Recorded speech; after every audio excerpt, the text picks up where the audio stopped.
नमस्कार मित्रांनो, मी प्रमोद पवार आपले ऑल इन वन या यूट्यूब चॅनलवर तसेच फेसबुक चॅनलवर पुन्हा एकदा स्वागत करतो।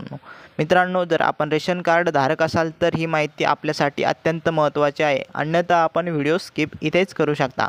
महाराष्ट्र शासनाने रेशन कार्ड धारकांसाठी नवीन जी.आर. काढला आहे। या जी.आरच्या अंतर्गत संपूर्ण महाराष्ट्रातील रेशन कार्ड धारकांना तसेच रेशनमधील ज्या व्यक्तींची नावे त्या संपूर्ण व्यक्तींना आपल्या रेशनची ई-के.वाय.सी करणं बंधनकारक केलं आहे।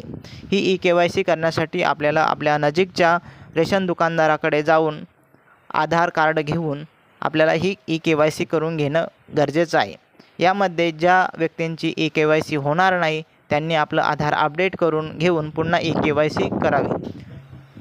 ही ई-के.वाय.सी करण्याचा शासनाचा एकच उद्देश आहे की जे महाराष्ट्रातील जे काही मृत व्यक्ती झालेले आहेत ज्यांच्या नावे रेशन अजूनही चालू आहे त्यांचं रेशन बंद होईल आणि रेशनमधील जो कारभार आहे तो पारदर्शक होईल, या दृष्टीने ही रेशनची के.वाय.सी सरकारने काढलेली आहे।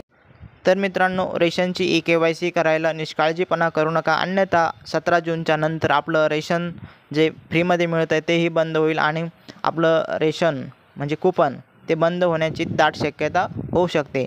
त्यामुळेच आपण लवकरात लवकर आपल्या रेशनची ई-के.वाय.सी करून घ्यावी। तसेच अशा महत्त्वपूर्ण व्हिडिओसाठी आमच्या फेसबुक तसेच यूट्यूब चॅनलला फॉलो करा, व्हिडिओला लाईक करा। धन्यवाद।